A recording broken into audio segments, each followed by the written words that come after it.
Hi guys, நிறைய body builder என்ன சொல்லுவாங்கன்னா, ஜிம்முக்கு போங்க, வெயிட்டை லிஃப்ட் பண்ணுங்க அப்படின்னு சொல்லுவாங்க. எஸ், அது உண்மை தான். ஜிம்முக்கு போய் வெயிட் லிஃப்ட் பண்ணால் நம்மளுக்கு வந்து மசில் கெயின் ஆகும்.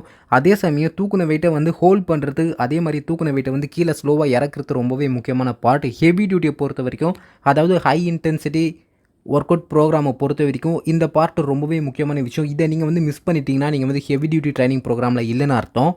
எஸ், வெயிட்டை வந்து லிஃப்ட் பண்ணுறது மட்டும் மேட்ரு இல்லை, அதே வெயிட்டை வந்து ஸ்லோவாக கீழே இறக்கணும். அது ரொம்பவே முக்கியமான விஷயம். இங்கே வந்து நிறைய பேர் அது ப்ராப்பராக பண்ண மாட்டாங்க. நீங்கள் ஹை இன்டென்சிட்டி ட்ரைனிங் மட்டும் இல்லை, எந்த ஒரு ட்ரைனிங் பண்ணாலும் சரி, ப்ராப்பரான டெம்போவில் போகணும். அப்போ தான் உங்களுக்கு வந்து முழுமையான மசில் கிடைக்கும். ஹெவி டியூட்டி பொறுத்த வரைக்கும் இதுதான் ரொம்பவே முக்கியமான விஷயம். ஸோ இதை வந்து நீங்கள் ப்ராப்பராக தெரிஞ்சுக்கோங்க. தென் வந்து நீங்கள் ஹை இன்டென்சிட்டி ட்ரைனிங் ப்ரோக்ராமை ஸ்டார்ட் பண்ணுங்கள். இன்னொரு எடுத்துக்காட்டு நான் என்ன சொல்லுவேன்னா, நீங்கள் ரோனி கோல்மேன் வீடியோ பாருங்கள், ஜே கட்லர் வீடியோ பாருங்கள், பீல் ஹீத் வீடியோவை பாருங்கள். இவங்க ஒர்க் அவுட் பண்ணுறப்ப ரொம்பவே ஷார்ட் ரேஞ்சில் ஒர்க் அவுட் பண்ணுவாங்க. ஸோ இவங்க எல்லாருக்குமே வந்து கிரேட் ஜெனட்டிக் இருக்கும். நம்ம யாருமே கிரேட் ஜெனட்டிக்கால் ப்ளஸ் பண்ணப்படலை. ஸோ இதுதான் வந்து மைக் மென்சர் இங்கே சொல்கிறாரு. ஜெனட்டிக்கை பற்றி தனியாக நான் ஒரு வீடியோ பண்ணியிருப்பேன், அதை போய் ப்ளீஸ் செக் பண்ணிட்டு வாங்க. அப்போ தான் உங்களுக்கு ஒரு ஐடியா வரும். ஸோ தென் இப்போ வந்து ரீசெண்ட் ஃபேமஸ் பாடி பில்டரான நிக் வாக்கர் என்ன சொல்கிறாருன்னு பார்க்கலாம். ஸோ இவரும் அதே தான் சொல்கிறாரு. என்ன சொல்கிறாருன்னு கேளுங்க. If you can incline press the 100-pound dumbbells, odds are you probably don't have a big chest. Let me explain. The 50s, and they just... Not everyone's Ronnie Coleman. We don't have those type of genetics. I can separate myself a little bit, but I'm still not at that level. In order to really stimulate the chest, I can grow my chest with a 100-pound dumbbell. You come all the way down, hold the stretch for a hot second, and explode up and squeeze at the top. Again, bring your elbows together. Down slow, control the eccentric. Yes, எல்லாருமே இங்கே வந்து great ஜெனட்டிக்கால் plus பண்ணப்படலை. ப்ராப்பராக வெயிட்டை வந்து நீங்கள் lift பண்ணிட்டு ஸ்லோவாக இறக்கணும். அதுதான் ரொம்பவே முக்கியமான விஷயம். இப்போ இருக்க ரீசன்ட் பாடி பில்டர் நிறைய பேர் இதை தான் ஃபாலோ பண்ணுறாங்க. நீங்கள் சிபம் வீடியோ எடுத்துக்கோங்க, இல்லை ஏர்ஸ் வீடியோ எடுத்துக்கோங்க. கரண்ட் பாடி பில்டர் மோஸ்ட்லி இப்படி தான் ட்ரைன் பண்ணுவாங்க. நிக் வாக்கர் மட்டும் இல்லை, ஓல்ட் ஸ்கூல் பாடி பில்டர்னா ஃப்ராங்க்சன், இவர் என்ன சொல்கிறாருன்னு கேளுங்க. For every set, we'd add weight. And what I learned in 1979 was the value of doing slower negatives. In other words, lowering the weight more slowly because you're stronger there. You might not be able to bench press 300 pounds, but you sure as hell can let it down to your chest very slow. And that's going to build a lot of muscle. இவரை வந்து static load, அதுக்கப்புறம் ஈசென்ட்ரிக் loading, அதாவது wait ஸ்லோவாக கீழே இருக்கும்ல, அதை தான் இவரும் இங்கே மென்ஷன் பண்ணுறாரு. அதை பற்றி இந்த வீடியோவில் தெளிவாகவே பார்க்க போகிறோம். ஸோ கமான் காய்ஸ், வீடியோக்குள்ளே போகலாம்.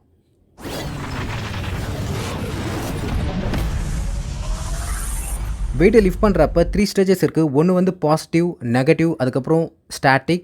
இன்னும் தெளிவாக சொல்லணும்னா, வெயிட்டை தூக்குறது தான் வந்து பாசிட்டிவ்னு சொல்லுவாங்க. அதே வெயிட்டை நீங்கள் மேலே ஹோல்ட் பண்ணியிருந்தீங்கன்னா அதை ஸ்டாட்டிக் ஹோல்டுன்னு சொல்லுவாங்க. அதே வெயிட்டை வந்து நீங்கள் ஸ்லோவாக கீழே இறக்குனீங்கன்னா அதை தான் வந்து ஈசென்ட்ரிங் சொல்லுவாங்க, அதாவது லோவரிங் பார்ட். இது ரொம்பவே முக்கியம். ஸோ இப்போ வந்து நம்ம ஈசென்ட்ரிங்கை பற்றி தெளிவாகவே பார்க்கலாம். அதாவது நெகட்டிவ் பார்ட்டுன்னு சொல்லுவாங்க.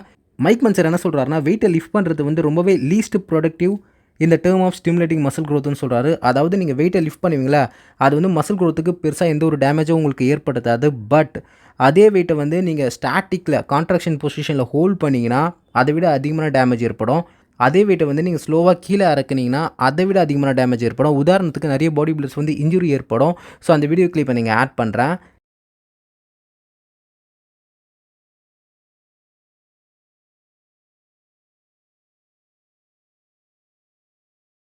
ஸோ வெயிட்டை லிஃப்ட் பண்ணுறப்ப அவங்களுக்கு இன்ஜுரி ஏற்படாது. அதே வெயிட்டை ஹோல்ட் பண்ணுறப்ப அவங்களுக்கு இன்ஜுரி ஏற்படாது. பட் தூக்குன வெயிட்டை வந்து கீழே இறக்குவாங்க பாருங்கள். ஸோ சிம்பிளாக சொல்கிறேன், இங்கே தான் மசில் டேமேஜ் ஏற்படும். ஸோ அதிகப்படியான மசில் டேமேஜ் உங்களுக்கு தெளிவாக புரியறதுக்காக நான் இந்த எக்ஸாம்பிள் சொல்கிறேன்.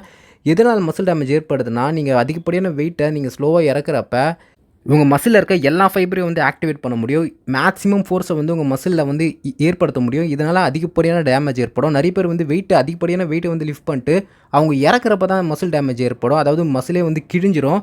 ஸோ இதெல்லாம் வந்து ஹெவி வெயிட் யூஸ் பண்ணுவாங்க முட்டாள்தனமாக. உங்களுக்கு புரியறதுக்காக தான் இந்த வீடியோ கிளிப்பை நான் இங்கே ஆட் பண்ணேன், எக்ஸாம்பிள் தான்.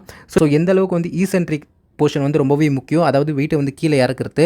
ஹெவி டியூட்டியில் வந்து ஈசென்ட்ரிக் தான் ரொம்பவே முக்கியமான பங்கு வந்து வகிக்குது. இன்னும் இதை பற்றி நான் தெளிவாகவே சொல்கிறேன்.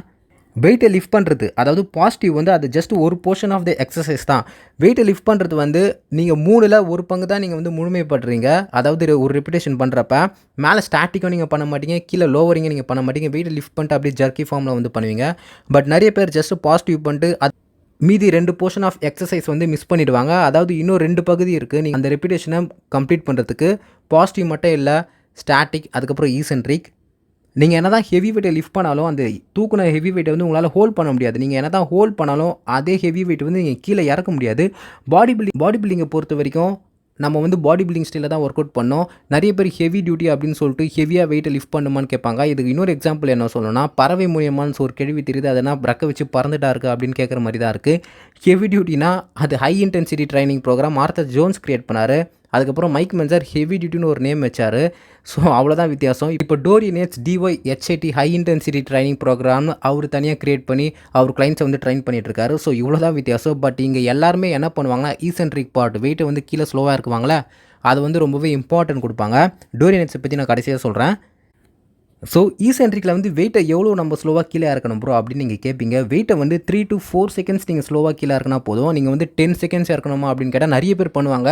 ஸோ நான் பண்ணி யாரும் பார்த்ததில்ல. பட் ஓல்ட் ஸ்கூலில் நிறைய பேர் பண்ணுவாங்க. Even author Jones work out ஸ்டைலில் வந்து நிறைய பேர் பண்ணுவாங்க. ஸ்லோவாக கீழே இருக்குவாங்க 10 செகண்ட் 20 செகண்ட்ஸ்னு.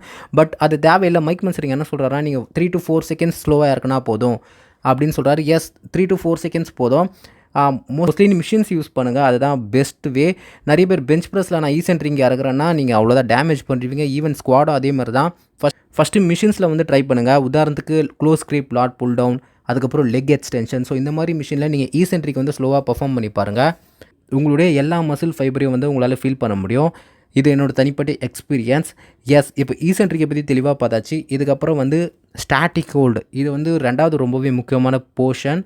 அதாவது ரெண்டாவது முக்கியமான பகுதின்னு சொல்லலாம். வெயிட்டை லிஃப்ட் பண்ணுறப்ப வெயிட்டை லிஃப்ட் பண்ணியாச்சு, அது பாசிட்டிவ். இப்போ வந்து வெயிட்டை வந்து ஹோல்ட் பண்ணுறோம். இதுதான் கான்ட்ராக்ஷன் பொசிஷன் சொல்லுவாங்க, ஸ்டாட்டிக் ஹோல்டுன்னு சொல்லுவாங்க. இதை வந்து எப்படி ப்ராப்பராக பண்ணுறதுன்னு பார்க்கலாம். மைக் மென்சர் அவருடைய கிளைண்ட்ஸை நிறைய பேர் ட்ரைன் பண்ணியிருக்காங்க. எல்லாருமே வந்து அவங்க ஸ்டாட்டிக் ஹோல்டில் ஸ்ட்ராங்காக இருக்கப்ப அவங்களுடைய பாசிட்டிவ் வந்து ஸ்ட்ராங்காக இருக்குன்னு சொல்கிறாரு. ஸோ உதாரணத்துக்கு ஸ்டாட்டிக் ஹோல்டு எப்படி பர்ஃபார்ம் பண்ணுவார்னா, அவருடைய கிளைண்ட்ஸ்க்கு 6 to 10 ரெப்பிடேஷன் முடிச்சிட்ட அப்புறம் அவருடைய கிளைண்ட் என்ன பண்ணுவார்னா, ஹெவி வெயிட், அதாவது வெயிட்டை வந்து கொஞ்சம் இன்க்ரீஸ் பண்ணிட்டு ஸ்டாட்டிக் ஹோல்டில் 6 to 15 செகண்ட்ஸ் கிட்ட ஹோல்ட் பண்ணி அப்படியே நிறுத்துவார். ஸோ இப்படி பண்ணுறதுனால அதிகப்படியான மசில் டேமேஜ் ஏற்படும் அப்படின்னு மைக் மென்சர் சொல்கிறாரு. அதே மாதிரி ஸ்டாட்டிக் ஹோல்டில் ஹோல்ட் பண்ணிட்டு வெயிட்டை வந்து ஸ்லோவாக கீழே இறக்கணும். நீங்கள் ஸ்டாட்டிக் ஹோல்டில் ஹோல்ட் பண்ணிட்டேன் அப்படின்னு புஷ்ஷுன்னு கீழே இறக்கிடாதீங்க. ஸோ அவ்வளோதான், பெரிய இன்ஜுரி ஏற்படும். ஸோ வெயிட்டை வந்து எப்போவுமே ப்ராப்பராக ஸ்லோவாக இறக்குங்க. அதுக்கு தான் வெயிட்டை வந்து அதிகமாக லிஃப்ட் பண்ணக்கூடாது. மாட்ரேட்டடான வெயிட்டை யூஸ் பண்ணி ப்ராப்பராக வந்து ஒர்க் அவுட் பண்ணும். ஸோ அதுதான் ஹெவி டியூட்டி. இன்னும் தெளிவாக சொல்லணும்னா, ஸ்டாட்டிக் ஹோல்ட்னா நம்ம மசிலை வந்து கான்ட்ராக்ஷன் பண்ணுறது தான். அதாவது ஒரு ரெப்பிடேஷன் நம்ம முடிக்கிறப்ப மேலே டைட் பண்ணுவோம்ல, ஸோ அதுதான். ஸோ இந்த மாதிரி நீங்கள் 2 to 3 செகண்ட் மேலே டைட் பண்ணி மசிலை ஸ்க்யூஸ் பண்ணி டேமேஜ் பண்ணிங்கன்னா 100% மஸ்குலர் பல்க் வந்து ஆக்டிவேட் ஆகும் மைக் மென்சர் சொல்கிறாரு. இதுதான் மேக்ஸிமம் கான்ட்ராக்ஷன். இன்னும் தெளிவாக சொல்கிறேன், ப்ரீச்சர்கள் பண்ணுவீங்களா, அங்கே ப்ரீச்சர்கள் பண்ணுறப்ப மேலே பைசப்பை டைட் பண்ணுவீங்களா, அந்த டைட் பண்ணுறது தான் கான்ட்ராக்ஷன். அதாவது வெயிட்டை வந்து மேலே டைட்டாக ஹோல்ட் பண்ணுவோம்ல, அதுதான் கான்ட்ராக்ஷன் பொசிஷன். இது வந்து எவ்வளோ செகண்ட் பண்ண ப்ரோ அப்படின்னு கேட்டிங்கன்னா, நீங்கள் மிஷினில் ஒர்க் அவுட் பண்ணுறதா இருந்தால் 2 to 3 செகண்ட்ஸ் கூட பண்ணுங்கள். பட் நீங்கள் ஃப்ரீ வெயிட்ஸை பண்ணுறதா இருந்தால் ஜஸ்ட் 2 செகண்ட் ஹோல்ட் பண்ணால் போதும். ஏன்னா ஃப்ரீ வெயிட்ஸ் பண்ணுறப்ப கொஞ்சம் நீங்கள் சேஃபாக பண்ணணும். அதுதான் என்னுடைய தனிப்பட்ட ரெக்கமெண்டேஷன் சொல்லலாம். ஏன்னா நான் உங்கள் பக்கத்தில் எல்லாம் உங்களை நீங்கள் எப்படி ட்ரைன் பண்ணுறீங்கன்னு எனக்கு தெரியாது. இதுதான் நம்ம பசங்க பண்ணுறது பெரிய தப்பு. நம்ம என்ன சொல்கிறோமோ அதை அப்படியே ஃபாலோ பண்ணுறது நல்ல விஷயம் தான். பட் வந்து ப்ராப்பராக ஃபாலோ பண்ணுங்கள். ஸோ ஸ்டாட்டிக் ஹோல்டு ரொம்பவே முக்கியம். ஃபஸ்ட்டு ஈசென்ட்ரிக் ரொம்பவே முக்கியம். அதே மாதிரி ஸ்டாட்டிக் ஹோல்டு ரொம்பவே முக்கியமான விஷயம். மைக் மென்சர் அவருடைய கிளைண்ட்டை எப்படி பண்ணுவார்னா, 6 to 10 ரெப்பிடேஷன் வந்து ஃபெயிலியர் ரீச் பண்ணிட்ட அப்புறம் அதுக்கப்புறமும் கூட 2 ரெப்பிடேஷன் ஸ்டாட்டிக் ஹோல்டில் 15 செகண்ட் அவர் ஹோல்ட் பண்ணி அவருடைய கிளைண்ட்ஸை வந்து கம்ப்ளீட்டாக டேமேஜ் பண்ணுவார். ஸோ அந்தளவுக்கு ப்ரூட்டலாக இருக்கும். ஸோ இந்த மாதிரி நீங்கள் ட்ரைன் பண்ணிங்கன்னா ஜஸ்ட் ஒரு செட்டு தான் போதும். அதுக்கு தான் நம்ம சேனல் பேர் 1 செட்னு வச்சுருப்பேன். ஸோ 1 செட் பண்ணால் போதும். இதான் வந்து மைக் மென்சர் 1 செட் பண்ணாலே போதும். உங்களால் மேக்ஸிமம் மசில் க்ரோத்தை வந்து ஸ்டிமுலேட் பண்ண முடியும். 1 செட்னா ஜஸ்ட்டு வெயிட்டை தூக்கிட்டே கீழே இறக்கிட்டேன் அப்படின்னு இல்லை.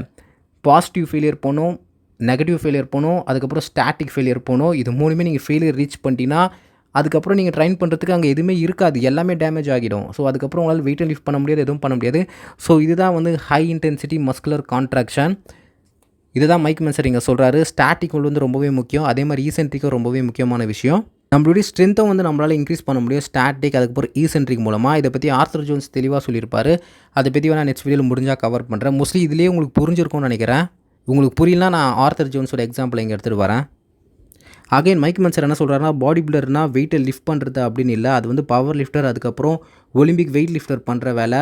ஒரு பாடி பில்டராக உங்களோட வேலை என்னென்னா, ஜிம்முக்கு போயிட்டு ஹை இன்டென்சிட்டி மஸ்குலர் கான்ட்ராக்ஷனில் ஒர்க் அவுட் பண்ணிவிட்டு நீங்கள் வீட்டுக்கு வந்துட்டு ரெஸ்ட் எடுக்கிறது, அதுதான் உங்களுடைய பர்பஸே. வெயிட் அதிகமாக தூக்குறன்ட்டு வெயிட்டை மேலே தூக்கி போட்டுக்காதீங்க.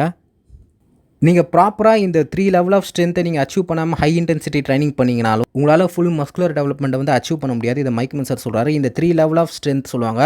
பாசிட்டிவ் வந்து ரொம்பவே வீக்கஸ்ட்டான விஷயம், அதுக்கப்புறம் ஸ்டாட்டிக் ரொம்பவே ஸ்ட்ராங்கஸ்ட்டான போர்ஷன். ஸோ இது 3த்தையும் நீங்கள் மிஸ் பண்ணக்கூடாது. ஸோ இது வந்து இப்போ ட்ரெடிஷ்னல் ஆகிடுச்சு. ரொம்பவே ஃபேமஸான பர்சன் என்ன பண்ணுறாங்களோ அதை அப்படியே ஃபாலோ பண்ணுறது. ஸோ உதாரணத்துக்கு அர்னால்டு எடுத்திங்கன்னா அவர் வந்து டெம்போலாம் பெருசாக ஃபாலோ பண்ண மாட்டார், வெயிட்டை லிஃப்ட் பண்ணிட்டு கீழே இறக்குவார். பட் எல்லாருமே வந்து இதை பார்த்து தான் அப்படியே வந்து ஃபாலோ பண்ணுவாங்க. ஸோ மைக் மென்சரை பொறுத்த வரைக்கும் நான் சொல்கிறது வந்து சயின்டிஃபிக்கலாக ப்ரூஃப் ஆகிருக்கு. நீங்கள் வந்து ட்ரெடிஷ்னல் வே, அதாவது அர்னால்டு அதுக்கப்புறம் ரோனி கோல்மன் பண்ணுற விஷயத்தை வந்து நீங்கள் ரிஜெக்ட் பண்ண தேவையில்லை. அட்லீஸ்ட் கொஸ்டினாச்சு கேளுங்க, எதுக்கு நான் இந்த மாதிரி ட்ரைனிங் பண்ணோம் அப்படின்னு. அதான் எனக்கு ரொம்பவே பிடிச்ச விஷயம் மைக் மென்சர் கிட்ட. எப்போவுமே கொஸ்டின் கேளுங்க, ஏன் இது, ஏன் அப்படின்னு கொஸ்டின் கேளுங்க. ஜஸ்ட் பிகாஸ் ஒருத்தவங்க ஃபாலோ பண்ணுறதுனால பிளாங்காக ஃபாலோ பண்ணணும் அப்படின்னு அவசியம் இல்லை. ஸோ இப்போ டோரியன் எட்ஸ் கிட்ட வரும். டோரியன் எட்ஸ் ட்ரைனிங் ஸ்டைல் பார்த்தீங்கன்னா எக்ஸ்ப்ளோசிவாக இருக்கும். அதாவது அவருடைய பாசிட்டிவ் பார்த்தீங்கன்னா எக்ஸ்ப்ளோசிவாக இருக்கும். அதே மாதிரி அவர் கீழே இருக்கிறப்பவும் கொஞ்சம் ஃபாஸ்ட்டாக தான் இருக்குவார். ஸோ அகைன் இது வந்து DYHIT இவருடைய ட்ரைனிங் ஸ்டைல் வந்து மைக் மென்சர் கிட்ட வந்து கொஞ்சம் சேஞ்ச் ஆகிருக்கும். ஸோ அதனால தான் டோரியன் எட்ஸ் இப்படி ட்ரைன் பண்ணுறாரு. ஸோ ஸ்டில் வந்து டோரியன் எட்ஸ் ட்ரைனிங் ஸ்டைல் பார்த்தீங்கன்னா அவர் கீழே வெயிட்டை லிஃப்ட் ஸ்லோவாக தான் இறக்குவார். மேபி இந்த வீடியோவில் வந்து கொஞ்சம் அதிகமாக இருக்கும். பட் அவர் ட்ரைன் பண்ணுற கிளைண்டெல்லாம் பார்த்தீங்கன்னா அவர் வெயிட்டை வந்து ஸ்லோவாக தான் இறக்க வைப்பார். டோரியன் எட்ஸ் என்ன சொல்கிறாருன்னா, என் கூட ட்ரைன் பண்ணுவங்க எல்லாருமே வந்து அவங்க 100% வெயிட் யூஸ் பண்ணுறாங்கன்னா அதில் வந்து 60-70% தான் யூஸ் பண்ணுவாங்க. ஏன்னா அவங்க ப்ராப்பராக ஹை இன்டென்சிட்டியில் கான்ட்ராக்ஷன் பண்ணணும், ப்ராப்பராக வெயிட்டை லிஃப்ட் பண்ணிட்டு கீழே வந்து வெயிட்டை இறக்கணும். நிறைய பேர் என் கூட ட்ரைன் பண்ணவங்க என்ன சொன்னாங்கன்னா, நெக்ஸ்ட் டே வந்து ஃபுல்லி கான்ட்ராக்ஷன் இருக்குது, என் முதுகு வந்து அந்தளவுக்கு டேமேஜ் ஆகிருக்கு, என்னால் என் முதுகை வந்து ஃபீல் பண்ண முடியுது அப்படின்னு டோரியன் எட்ஸ் கிட்ட சொல்லியிருக்காங்க. ஏன்னா டோரியன் எட்ஸ் ப்ராப்பரான ஃபார்மில் அவங்க ஒர்க் அவுட் பண்ணணும்னு விரும்பியிருக்காரு. இதனால் ப்ராப்பரான ஃபார்மில் வந்து ஒர்க் அவுட் பண்ண வச்சிருக்காரு. அதாவது 3 ஸ்டேஜஸ் ஆஃப் ஸ்ட்ரென்த் இருக்குது. அது வெயிட்டை லிஃப்ட் பண்ணுறது பாசிட்டிவ், வெயிட்டை வந்து மேலே ஹோல்ட் பண்ணுறது ஸ்டாட்டிக், ஹோல்ட் பண்ண விட்டு கீழே இறக்குறது வந்து ஈசென்ட்ரிக். இதுதான் ரொம்பவே முக்கியமான பார்ட் பிடியூட்டி பொறுத்த வரைக்கும். இது 3த்தையும் வந்து டோரியன் எட்ஸ் அவங்களுடைய கிளைண்ட்டுக்கு கொடுப்பாங்க. இதனால் உங்களுக்கு ஹெவி வெயிட்ஸை வந்து யூஸ் பண்ண முடியாது. நீங்கள் வீடியோ பார்த்துட்டு நான் வந்து டோரியன் எட்ஸ் மாதிரி ஹெவி வெயிட் யூஸ் பண்ணுறது முட்டாள்தனமாக பண்ணிகிட்டு இருக்காதீங்க. ஸோ ப்ராப்பராக வந்து நீங்கள் மாடரேட்டான வெயிட் எடுத்து ஈசென்ட்ரிக் வெயிட்டை கீழே இருக்கிறப்போ 4 செகண்ட் வந்து கீழே இருக்குங்க. Anybody who thinks high intensity training is easy is wrong. Do what Marcus just did.